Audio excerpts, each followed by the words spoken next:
Hi, welcome back to Lakeside Quilt Making Arts. I am Dawn, known on this channel as Dawn at the Lake because I live at the lake and I am exploring all of the arts that make up quilt making. Everything I can.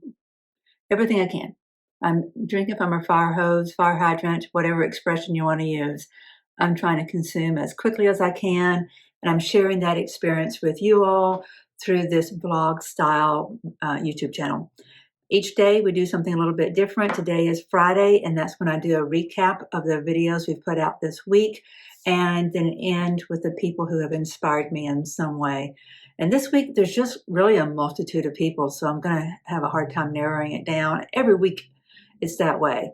At first I think, okay, did I have any engagement with other people? And then I'm flooded as I think through my week with all the different people. So you can't mention everybody.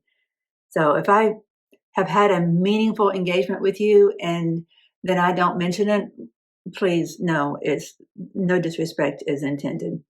I have been really enjoying the comment section and engaging with people. It's been a beautiful part of this journey of this YouTube channel.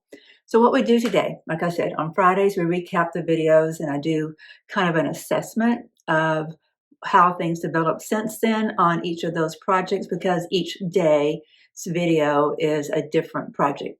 So we start the week off on Sunday, and that's where we're doing our slow stitching, kind of slower pace work. It's much slower when you're hand piecing something, right? Well, on that one, I revealed, set my ego aside and showed that I had two major blunders in one block.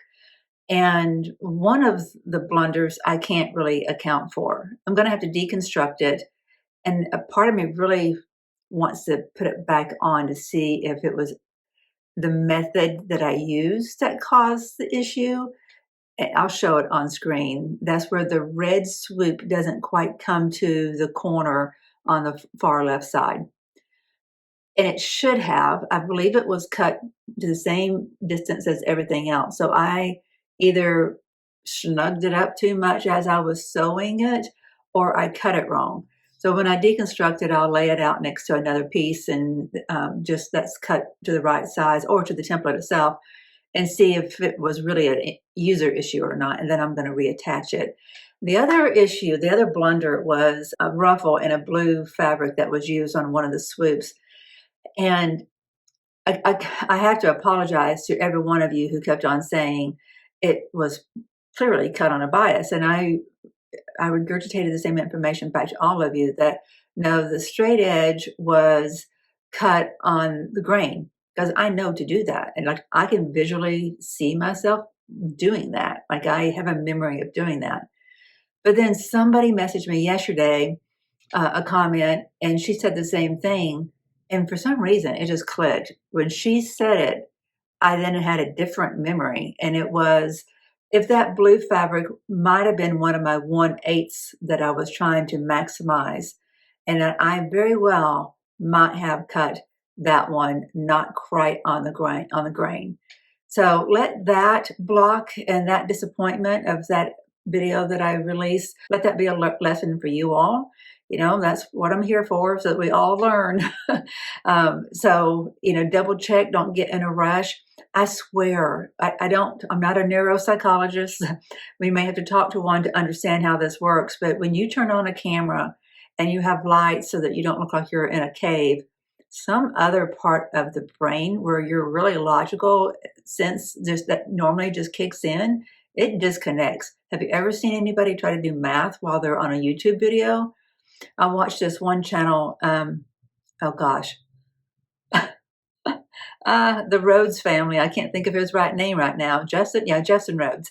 And he makes this joke that it's socially improper to do math on camera, and I think there's something to that because I have to do math a lot in front of you guys, just counting from 2 to 18, I can screw up. But anyway, so obviously on camera in the rush of making a video, a part of my brain disconnected and I cut that fabric wrong. I'm glad it was blunders that I learned quickly. and I will make sure I can move forward trying with this quilt, trying not to recreate those. And it just makes me kind of tighten up my ship and making sure that I am doing due diligence to the steps. Because, I get it. Blunders are going to happen. You're going to overlook things. I'm human. Man, am I ever. But we want to minimize them, right? Okay, so the next video on Monday was our Moda Monday, and that's where I'm doing a quilt for one of my angels who helped me through my medical crisis. It was a lengthy 12-year process, and there are a few people who really stand out in their contributions to getting me through that. And so one of them, her color preferences is that of sea glass, like blue and greens. And so you see up there, that's where I'm working on the Moda Quilt Along. It's a weekly block. And so that's what I'm doing on Mondays. And I'm doing those primarily out of out of shirts, men's shirts. And the look that I'm wanting to go to with this quilt is so very much like the Camille Roskelley's Shoreline that I've got some of that pre-ordered when it comes out next month. So at some point I'll start incorporating some of that. And I think it's going to blend beautifully with what I already have. So everything's going smoothly there. Let me just make sure. Oh yeah, on this next one, I've got my shirts washed that I was disappointed in that video that I didn't have them washed already because I want to start incorporating taupe. They're washed and ready for this next one. So the next day was Tuesday. And on Tuesday, it's a tech talk, and it's a tips of the day and things like that, whether I'm evolving something here in the studio, but it's something on the technical side, less fun part of quilt making. And in that video, I released two things that I took in my sewing kit for when I went out of town the week before. I took with me, see if I can point that way. I don't know how whether people do this. Okay, so that right there is part of the Quilt Show's block of the month from Jen Kingwell's pattern, Pick a Petal. I took that with me, and in that kit, I took two things that are part of my mainstay every day. And one is a red light therapy wand. It helps with inflammation. It reduces it. Every 20-minute session that you do, it reduces, and it's like a permanent reduction. You have to re-injure for it to start hurting again. And then an isometric band. So I was touting the benefits of that because what we're doing, I don't care if you're 20 or if you're my age or older, what we're doing, any kind of repetitive movements is going to be damaging the body. So you got to be intentional about countering that effort. Some of us already have, inflammation going on, and so I thought that might be helpful. I hope that it was. So on Wednesday, which is our Comfort in the Waiting, #Avery Quilts Day, I did some chain piecing, and I really enjoyed that process. I had to stop prematurely where I wanted to get to, but I did get to a place that felt good. Just chain piecing a bunch of the units together to create half the blocks. So at the next step, I'll be able to put those two together. I did notice after I got that far along, I noticed that Pat Sloan on her channel, she has this horse quilt she's been doing. And I don't know if I've been checked out to lunch because I watch her every morning. Like she's like one of my best friends. She doesn't know who I am, but I watch her every morning. One of the first things I do. And I've watched the beginning of this horse quilt to now, but it didn't click to me that she was doing the perfect 10 French vanilla quilt. But as soon as I saw it this week, I'm like, hey, that looks a lot like what I just did. So there was no intention of copying what she was doing, but it does make me feel like I am in what's a good company. Somebody else sees that it's a good quilt pattern, and as she puts it this morning, because if you haven't seen this morning, go and look at it. That horse quilt is pretty amazing. She's very talented at making things come together. This is Thursday the 22nd, so go and look at that video and see her horse quilt. It's pretty impressive. It really is. People have been giving her horse fabric, and she's been piecing it together and making it look very cohesive, and using that French vanilla pattern from It's So Emma, which is just a delightful little pattern. It really showcases the different fabrics. That's how she put it this morning. It's a really good one for showcasing fabrics, and it does do that.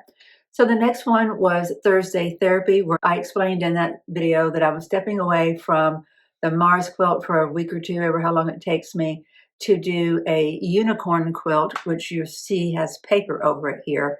So I've got the quilt piece together since that video was released, and then I put a piece of paper over it that I sketched out a unicorn, just the outline of like where the heavier markings, heavier line drawings of a unicorn would be. I think I've got a photo of that, and I'll put that on screen so you can see it a little bit better. That's, people that you love have birthdays that come up, and I don't want to be so busy and so locked into a YouTube schedule that I can't step aside and do something for a loved one. So that's what I'm doing, even though this is for a loved one too. But if this is another couple weeks later getting to him, it's not going to make that much difference. Whereas missing this young person's birthday would make a lot of difference. Well, I wouldn't miss it, but I want to give her something very personal, handmade, and it's got to incorporate unicorns, evidently. So that leaves us to today, where I get to talk about people. You guys probably don't know this about me, but my professional life prior to what I'm doing now is that of celebrating other people. I worked as a personal historian. I help people to take their life story and put it into book form, make it pretty, and put it in print, and kind of make their day. Hopefully, make their day and provide for their legacy to their next generation. So that really fed my soul. That was born out of work prior to that of publishing magazines in my community, just local magazines, where I got to celebrate the people in the community. It really speaks to my heart. So this concept of coming into this quilting community and working with the people that are out there in this community trying to do good and highlighting where they've inspired me, it's just my contribution to that. It is it's kind of in my DNA to do that, and it makes me feel good to do that. So who are we going to point to today? One is you guys. You guys have been blessing me big time. I've been getting great comments and interaction, and people trying to guide me, and I appreciate it. Thank you very much. I've gotten some very complimentary notes, and then just basic instruction, and but everyone's very kind, and I appreciate that. Thank you very much. I did get a photo from one of you, and I love it. I'm going to show it right here so that you can see it as well. The next time I produce one of the videos for which it is an example of, I'll release it there as well. I'm posting this here on the Friday video because I want to inspire you all as well. I want to see your photos. I want us to really try to connect, and when we share what we're doing, that really is just a leveling us up. So just email me, lakesideqma@gmail.com, and you just leave any caption or any particulars about it that you'd like for everyone to know. And I want to see them. So, and if you wanted to show me and you don't want me to show it to others, that's cool too. But please do email me. Oh, I'm looking at my list. The next one on my list is a Facebook account that I just found, and it's called Quilting Sewing Room Organization. So it's all about quilting organization in a sewing room. Like what? That's awesome. And so there's good engagement there, evidently. I just saw a post today, someone talking about, organizing your threads in all the different ways. And it was just inspiring to see that all compiled on one Facebook account.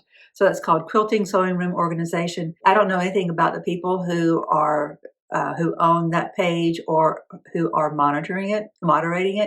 I don't know them. So that's my only caveat. I don't know if it is something that just some good-hearted people are doing, or if it is something that a retail site is doing. I don't know. But it was very helpful and inspiring, and I thought you might want to know about it. The next thing on my list is Dave's Crafts Room. Dave, if you've not seen the creative Dave Crafts Room, you need to go and check him out. He's a delightful personality, number one, but he's also very creative. He's not, what I admire most about him is that I call this off-roading, this, kind of quilt that I'm doing here, this Mars quilt. He does a beautiful blend of off-roading and also following the basic concepts of a pattern or a basic layout. He's got an objective in mind, and he knows how to get from A to B. this last one he did have some curves in it, and so he was, having to think. He did some quilt math on camera, and it was another representation of how our brains get a little bit weird when we're on camera trying to do math. It doesn't matter how smart you are and how good you are with math. When that camera goes on, a different part of the brain clicks off or clicks on. I don't remember how bad his was, but he had a moment where he was thinking, I don't want to do math on TV. Or, I don't want to do math on YouTube. And I was like, I hear you, Dave. I hear you. But go and watch him. He put together a calf faucet. Is that how you pronounce that line of fabric? He has some great fabrics. He'd been storing up a great selection of calf faucet fabrics, and so he put those into a quilt with circles, and it turned out really nicely. Really did. I liked it a lot. But he's just one to get some inspiration from. If you want to think about going away from a pattern and just kind of tuning into your creativity, he will help you with that. The next one on the list is Karen at Just Get It Done Quilts. Her video for today was about fabric storage, and she had a very interesting perspective that, number one, I always like Karen because she's very logical about everything, and she presents things very calmly and very logically, so you can follow along with what she's doing. So, one of her greatest tips was that you've got X space, fully use X space. If you've got a shelf that's this tall and this deep, put containers in it that are that deep and that tall.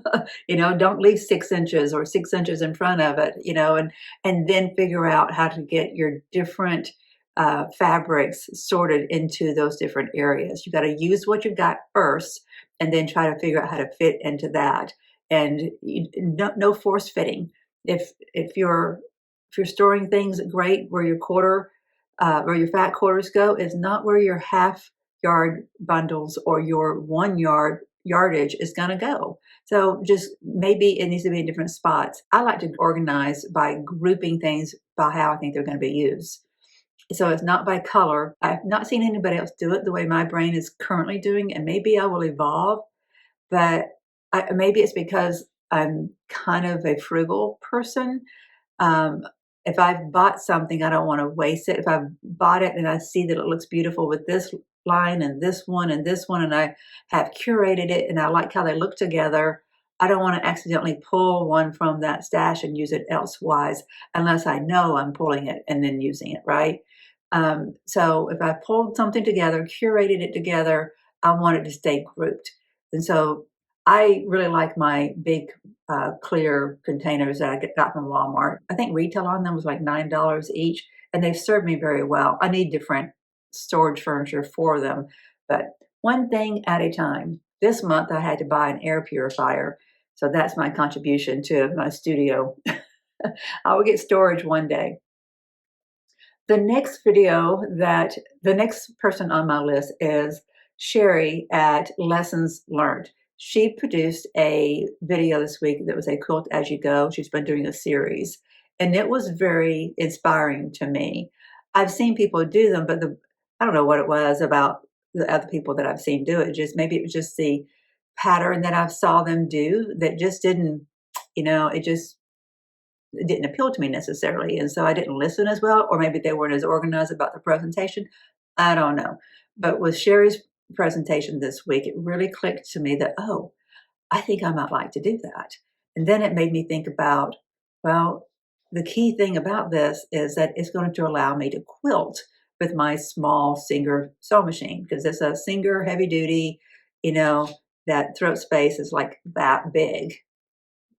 It's about like that. It's not much bigger than that. That's difficult to put any size of quilt through, right? And if you're going to do any free motion quilting or any detailed quilting and a lot of twisting and turning, you want something small. So Quilt As You Go is a good way for me to do something like that and to do a bigger quilt. I'm going to have a bit of a time when I get this thing ready. I may have to do some hand quilting on that. I don't want to send this off to have it quilted. Number one, it's going to be round. I don't think my long arm quilter would know what to do with it. I would have to sew it onto something in order for her to do her thing to it, right? So I'll worry about that when I get to it. We're not there yet. But my point is that Sherry at Lessonslearnt was doing a beautiful job of her video for Quilt As You Go. and her blocks were nice, and it did not look like it was kind of bricked together. So many of them, they look like, I don't know, they look like they're unique pieces that have been brought together instead of one cohesive quilt. And she just did a great job of managing that on hers. So go and check her out. By watching her, I was then inspired to take this little quilt, this miniature quilt that I'm going to turn into a unicorn quilt. It made me think that you can put that in the throat space of your sewing machine, Dawn, and you can actually do some quilting beyond just some straight lines. So maybe this is a time for you to practice some thread painting. So that's what I plan to do. That's why I've got the paper on there and I got the unicorn drawn on it. And then I'm going to figure out how to transfer those lines to that fabric so I can start experimenting. After, of course, I get that basted to a backing. And then what was next? Oh, if you don't know the Little Quilter, she is a delightful individual. On her YouTube channel, she's been doing a quilt called the Sparrow Quilt, which was really pretty cool on its own. And so she got that finished this week, which really inspired me. One of my great nieces has birds in her home. And I always thought whenever I do her quilt, it's got to incorporate birds and it's got to incorporate corgis because her mother breeds corgis as well. So I'm always on the watch out for a good bird quilt. And I don't know if that's the one I'll use for her, but it did trigger in my mind a little bit heavier than it might have otherwise because it was a bird quilt and it's really cute. So her next step, she wasn't just showing how she basted it and did all that. She was showing how she was coming up with the quilt designs. And that was interesting too. So if you want to see some creativity at work, go over and check out the Little Quilter. I don't know her personal name, but if you put into YouTube the Little Quilter Sparrow Quilt, I'm sure she'll pop up. The last one on my list is Kimberly Jolly at Fat Quarter Shop. Everybody knows her, I'm sure. One of her videos this week was a square bear. And it looked like a pretty quick and easy little project. And so I think that might be one I pick up and do here. I thought it was an adorable little thing. She made hers out of I think minky fabric. I know they do well with quilting, but I'm a cotton snob. So I'm not going to make mine out of minky. I'm going to make mine out of cotton or flannel. I hope you've enjoyed this list of people that have inspired me this week. And like I said, there's plenty more who have. These are just the ones that are top of mind today. And I had to cut it off somewhere, right? I hope the rest of your day is inspiring to you in some way and that you're able to inspire someone else. Thank you for being here and being on this journey with me and giving me some of your valuable time. This YouTube channel has been a blast for me. Getting to meet some of you through the comments has just been a blast, and I really appreciate your participation in this journey that I'm on and hope that it is of benefit to you all in some way. If you know another beginner who is, needing to feel good about themselves, send them to me, send them to watch me, and they'll feel better about themselves. Especially send them to watch the one where I showed the 2 big blunders. And even on the quilt that I did, you can see that one right there. That was the one I did Wednesday. I made a blunder on a couple of different blunders on that. And I thought I was doing everything just right. I was being meticulous and I still made blunders. It happens. It happens. But I hear Kimberly and Pat and I haven't heard Lori talk about it. I think Lori's perfect, but Kimberly is too, and Pat is too. Everybody makes mistakes. So I'm trying not to beat myself up. So if you know a newbie who is out there who's wanting to learn, they don't need to beat themselves up because they're making mistakes. I would definitely make them feel better about themselves, but they also need to know that the experts that have been doing this for a minute or two are also making mistakes. And that's how we learn. And that's how we stay humble. All right, my friends, that's it for today. I appreciate you being here. We'll talk to you soon. Bye-bye.